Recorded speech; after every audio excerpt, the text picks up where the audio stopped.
Di antara bentang alam yang luas dan keheningan yang menenangkan, terdapat sebuah desa yang tumbuh dengan cerita, harapan, dan potensi yang tak terbatas.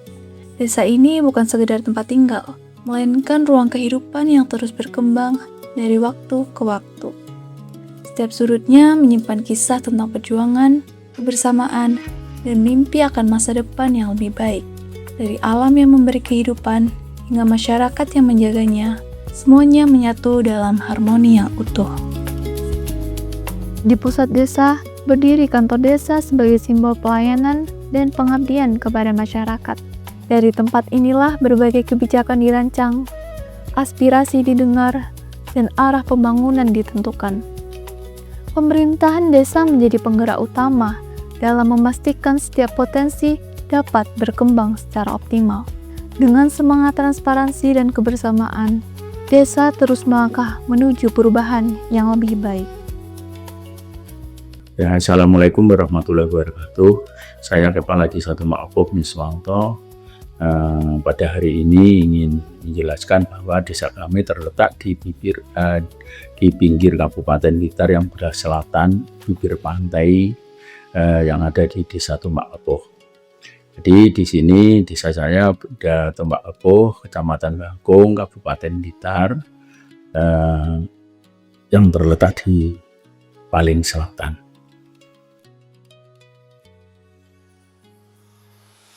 Ya, dusun kami ada 3 dusun, dusun Kerajaan, dusun Kepuh, dusun Wotgale.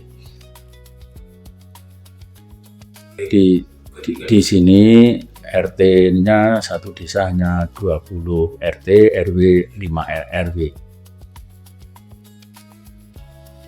Ya, di sini adalah selain kita adalah yang kebetulan di bibir pantai selatan, itu adalah tepatnya di Pantai Gayasan dan Pantai Pangi, dan juga ada di pariwisata kami ada di Buah Bolto.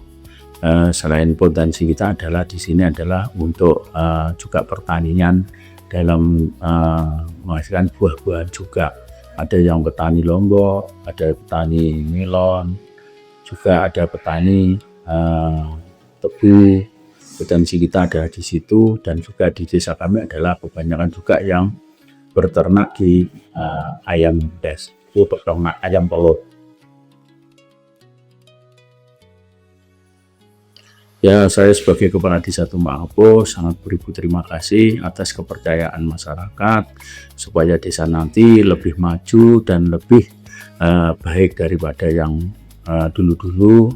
Harapan saya kepada nanti masyarakat mohon dukungannya tetap, dan supaya kita sebagai kepala desa dan sebagai perangkat desa bisa melayani masyarakat dengan baik dan bisa nantinya membangun desa lebih baik lagi juga. Sektor pertanian menjadi fondasi utama kehidupan masyarakat desa. Hamparan perkebunan tebu yang luas menjadi bukti nyata bagaimana alam dan manusia saling bekerja sama dalam menciptakan kesejahteraan. Setiap proses mulai dari pengolahan lahan hingga panen dilakukan dengan penuh ketekunan dan dedikasi. Bagi masyarakat, pertanian bukan sekedar pekerjaan, tetapi warisan yang terus dijaga dan dilestarikan. Dari hasil bumi inilah kehidupan desa terus berputar dan berkembang.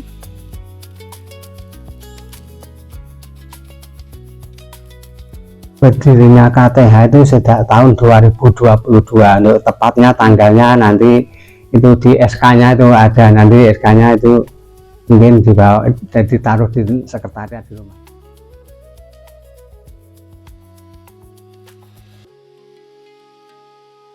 Ya, untuk khususnya KTH Tembak Kepuh ya untuk mengelola kawasan hutan yang ada di Tembak Kepuh ini saja.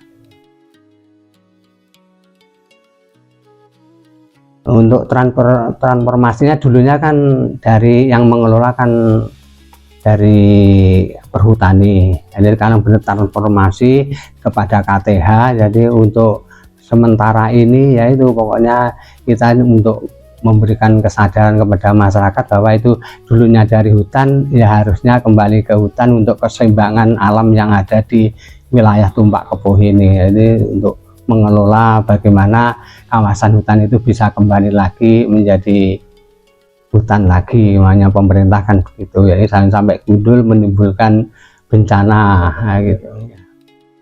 Pembangunan desa tidak hanya berfokus pada ekonomi, tetapi juga pada pengembangan kualitas sumber daya manusia. Fasilitas pendidikan menjadi tempat tumbuhnya generasi penerus yang akan melanjutkan perjalanan desa di masa depan. Sementara itu, tempat ibadah menjadi ruang untuk memperkuat nilai-nilai spiritual, moral, dan kebersamaan. Keduanya menjadi fondasi penting dalam membangun masyarakat yang tidak hanya maju, tetapi juga berkarakter. Di tengah perkembangan desa, sektor usaha mikro turut menjadi penggerak ekonomi yang semakin berkembang. Berbagai produk lokal dihasilkan dari kreativitas dan kerja keras masyarakat. Usaha-usaha ini tidak hanya memberikan nilai ekonomi, tapi juga mencerminkan identitas dan potensi lokal yang dimiliki desa.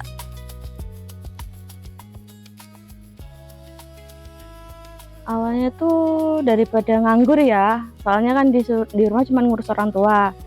Sambil nyari kegiatan, coba jualan. Kan juga ada basic kitchen, jadi ya kenapa enggak gitu. Soalnya sekarang sini juga jarang ada yang jualan seperti yang tak jual, jadi akhirnya aku jualan itu. Ternyata peminatnya alhamdulillah juga lumayan lah gitu, dan jadi yang suka. Kalau Gears ya udah dari dulu saya tahunya gitu, cuman kalau di sini tuh jarang yang gunain, soalnya kan karena sini kan rata-rata mungkin anak SMP gitu. Kalau untuk yang orang dewasa kan nggak ada, jadi ya jarang yang pakai, kebanyakan pakai cash.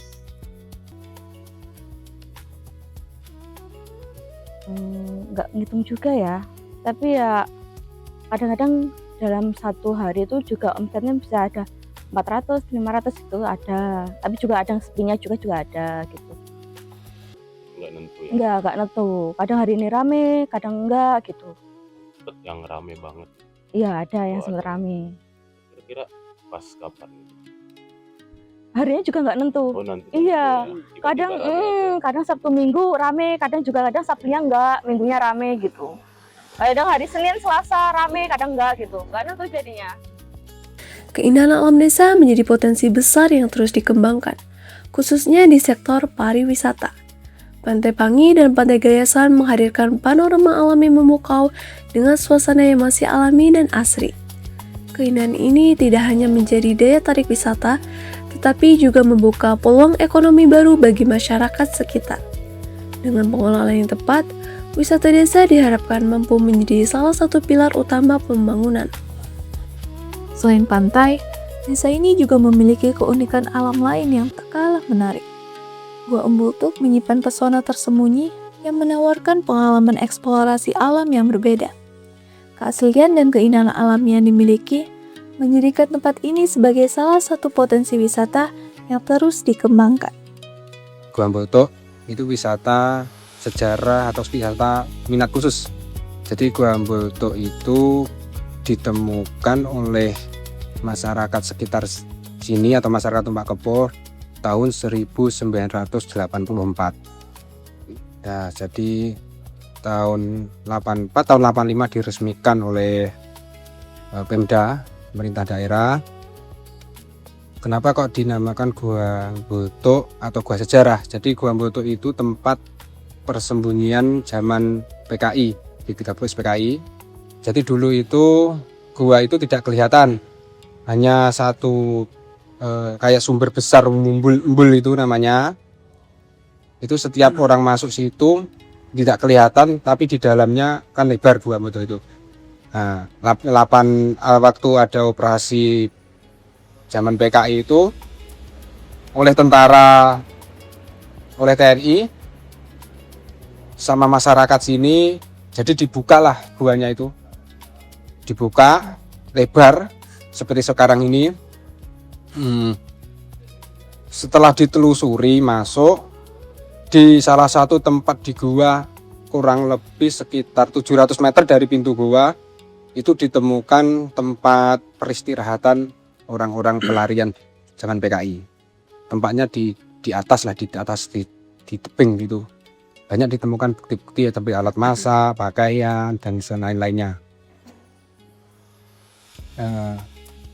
Untuk penamaan guanya Embul Tuk itu, jadi diambil dari embul itu, dari embulnya itu, gua sumber itu embul itu, Tuknya itu Tugiman. Nah, Tugiman itu siapa? Tugiman itu kepala desa kedua di Desa Tumakapuh ini, yang menemukan itu. Waktu itu Pak Lurahnya Pak Tugiman. Itulah Embul Tuk itu. Untuk wisata sampai sekarang ini dijadikan wisata sejarah dan wisata minat khusus. Jadi wisatawan masuk itu harus pakai gate. Maksimal masuk wisatawan itu 900 sampai 1000 meter, jadi 1 kilo. Itu batas maksimal karena sudah tidak bisa dilampaui lagi, tidak bisa ditelusuri lagi jalannya di dalam gua. Di tengah perkembangan zaman, desa ini tetap menjaga akar budayanya. Setiap malam Rabu, alunan gamelan mengisi suasana, menghadirkan harmoni yang khas. Masyarakat berkumpul, memainkan, dan merasakan kebersamaan dalam tradisi yang terus hidup. Sebuah warisan yang tetap dijaga dari waktu ke waktu.